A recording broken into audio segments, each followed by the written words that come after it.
Buenos Sarah, distinguished members of the International Olympic Committee. I hope you're all enjoying your 450 kilos of Olympics ring-shaped pasta. My name is Larry, and I am a loser. Woo! My parents are losers, my grandparents are losers. Everyone in my family has been proudly sliding downhill for generations. Now, I've been losing for the Philippines at 7 consecutive Olympics, placing dead last every time. But anyways, I stand before you today because the Winter Olympics are being left out in the cold. Over 5 billion people tune in for the Summer Games.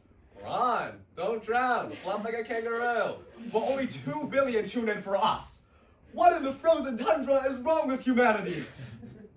Look, the Winter Olympics were founded on 3 official values: excellence, respect, and friendship.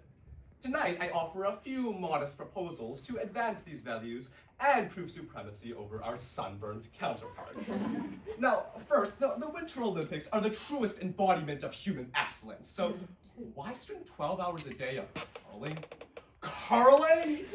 You want excellence? Shift the media spotlight and watch them hurl off a giant man-made cliff, and they'll fly 100 meters at 200 kilometers per hour.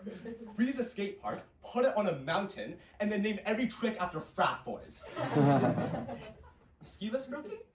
No worries. Tune into a sport where they run uphill at full speed instead. In fact, at the Winter Olympics, you can watch them ski uphill, ski downhill, ski with a gun, ski on a half pipe, ski jump, ski on a rail, ski into a fence at full speed, and then get airlifted by a helicopter that goes woo! See, there really is one for everyone. And I am tired of being treated like a second-class athlete.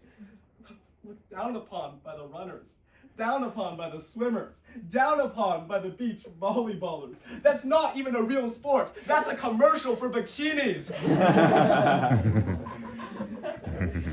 Larry, you're getting a little bit heated. Save that for the Summer Olympics. You gotta chill, man.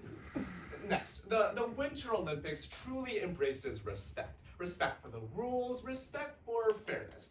But in recent years, the USSR, Russia, the Russian Federation, the Olympic athletes for Russia, the Russian Olympic Committee, these that individual neutral, whatever we're calling them this week, have been innovating, sneaking urine in baby bottles and sprinkling table salt to ensure chemical accuracy. Now, if you decide to explore your full biochemical potential, at least admit it. Take our beloved Norwegian biathlon bronze medalist, who proudly admitted on live TV for cheating. Oh wait, not in the competition. On his girlfriend? Well, at least he's still got the spirit.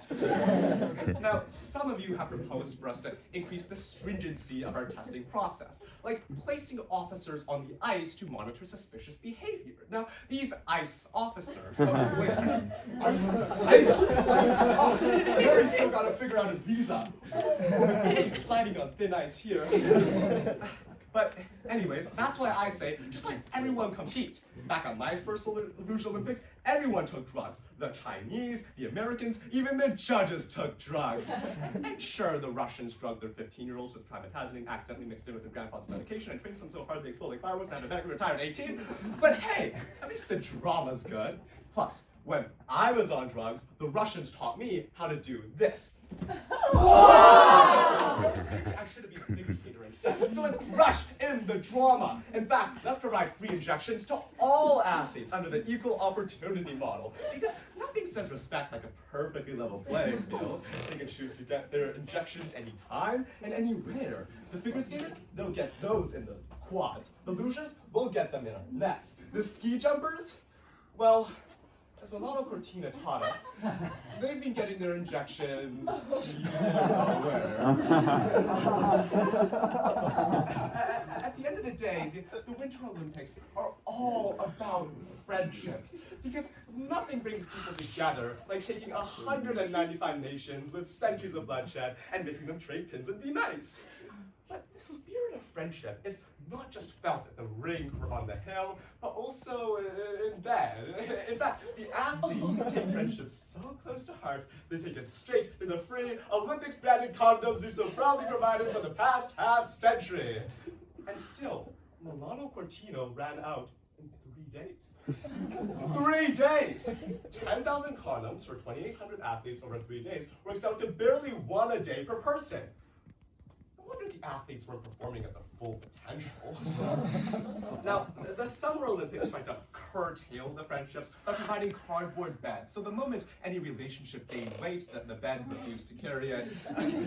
But here at the Winter Olympics, we care about spreading the potency of friendship. You know, us losers, we spend a lot of time lying down, and not just during our competition. But you know, just like the skiers need their skis and the skaters need their skates, we need to ensure the proper equipment is readily available all throughout the Olympic Village, with a premium range of sizing for our ski divisions.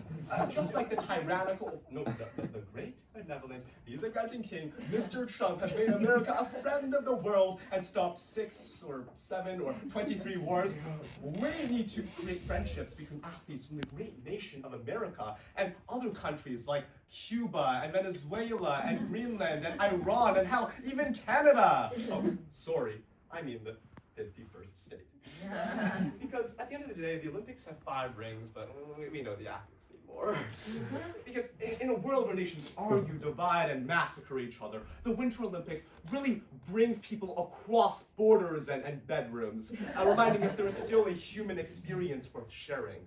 It is friendship in all its forms and shapes and sizes that truly, truly brings us together. And because medals will fade and records will be broken, but friendships last at least 3 days in the Olympic Village. And if that's not global unity, I don't know what is. Through the power of excellence, respect, and friendship, we can be the Olympics that beats the Summer Games, the Olympics that welcomes our chemically curated comrades, and the Olympics that rekindles the flame within each and every one of us. My name is Larry, and I am both a loser and a winner. Woo!